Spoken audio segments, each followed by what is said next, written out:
have a lot more contributions to this institution that he reveres and I think that respects him so enormously. Thank you, Mr. President. Senator from Illinois. Mr. President, first I want to thank my colleague and friend, Senator Kerry, Chairman of the Senate Foreign Relations Committee, for coming to the Senate floor and speaking about our mutual friend and colleague, Senator Dick Lugar, who serves as the ranking Republican on that Senate Foreign Relations Committee.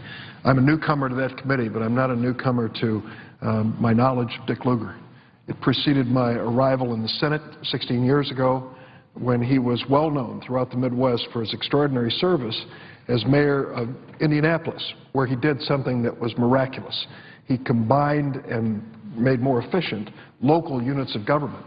And I think the rebirth of Indianapolis is attributed to those early steps by Dick Lugar. Loretta, my wife, and I came to know Dick and Char personally through the Aspen Institute, which is an effort that I think we need to encourage, where members of both political parties, House and Senate, come together to discuss foreign policy issues. No lobbyists, no special interest. Dick Lugar was there and always a major contributor when it came to issues of importance. Before I arrived in the Senate, while you were still here, Senator Kerry, he teamed up with Senator Sam Nunn to deal with an issue that related literally to the peace and security of the world. What would happen as the Soviet Union crumbled to all of those nuclear weapons? Would they fall in the wrong hands? Would they fall into disrepair? And what could we do about it? It was Sam Nunn and Dick Lugar who stepped up and said, we're going to work together on a bipartisan basis to deal with that. Time and time again throughout his career, Dick Lugar has really focused on issues of strategic importance to the United States and its security. And I can't agree with Senator Kerry more. He looked for a bipartisan approach to so many things. We always knew he was a Hoosier conservative. You weren't going to push over anything when it came to Dick Lugar. He was strong in his values, but he always listened, and he was always, always a gentleman, always. What a disappointment last night. I know Senator Kerry feels as I do that once you've been in this chamber for a few years, you kind of reflect on those lions of the Senate who have come and gone, some because of the decision of the electorate, and some because of the passage of time and then fateful decisions that ended up with their departure. We think back on some of these great people. John Chafee.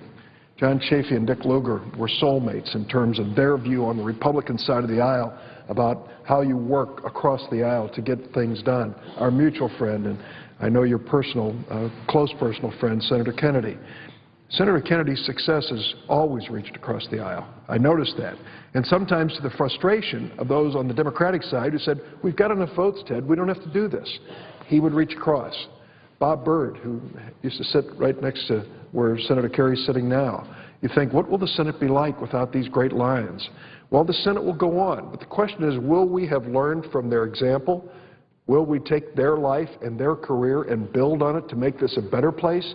Or, as some have said, are we going to succumb to the temptation of just making this place more partisan, more hidebound, more dedicated to obstruction than moving forward? I know that Dick Lugar in the remaining months is going to be an extraordinary servant of the people of Indiana and the nation as he has been throughout his career. And I look forward to seeing him here back on the Senate floor working as he will for the remainder of his term. But it is a loss. It's a loss to the Senate that he's leaving. And it's a sad day on both sides of the aisle that Dick Lugar won't be part of the future of the Senate in person. But he can add to the Senate and what it can bring. I'd like to speak about another Republican senator while I have the floor. My colleague, Mark Kirk. Some of you have seen the video. Mark had a stroke in January. He wrote about it this morning's Chicago Tribune. 52 years of age, the picture of health, a Navy Reserve officer, a United States Senator from Illinois, actively engaged in our state, going back and forth, county to county, city to city. We worked together on so many things, and then on that fateful day, he was stricken, and with this stroke, suffered some very serious damage.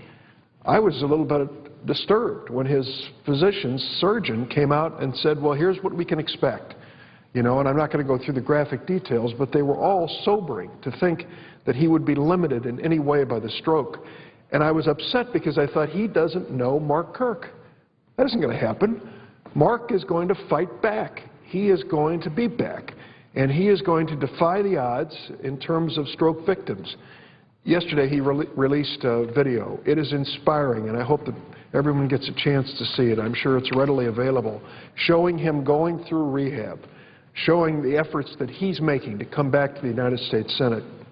Mark called me earlier this week. We've talked on the phone a couple times since his stroke. He's been actively engaged mentally in everything that we've done since the stroke occurred. But every day he tells me that he spends on a treadmill, you know, miles and miles of walking on a treadmill so he'll be able to come back. I told him we're on a different treadmill here, and I'm sure he wants to get back on it with us in the United States Senate. But he will be back, and he said something that I think we all ought to remember. He said he asked his staff to count the steps from where he would park outside the Senate chamber up to the Senate chamber. They counted the steps, and they told him 45 steps, and he'd be back in the Senate. And he said the day is going to come, and I'm sure it will be soon, when he will walk those steps, and there will be many, myself included, from both sides of the aisle, cheering his return to the United States Senate. So for Mark, his family, his doctors, medical staff, and all, thank you for this battle. Thank you for your efforts on behalf of our state. We look forward to your early return.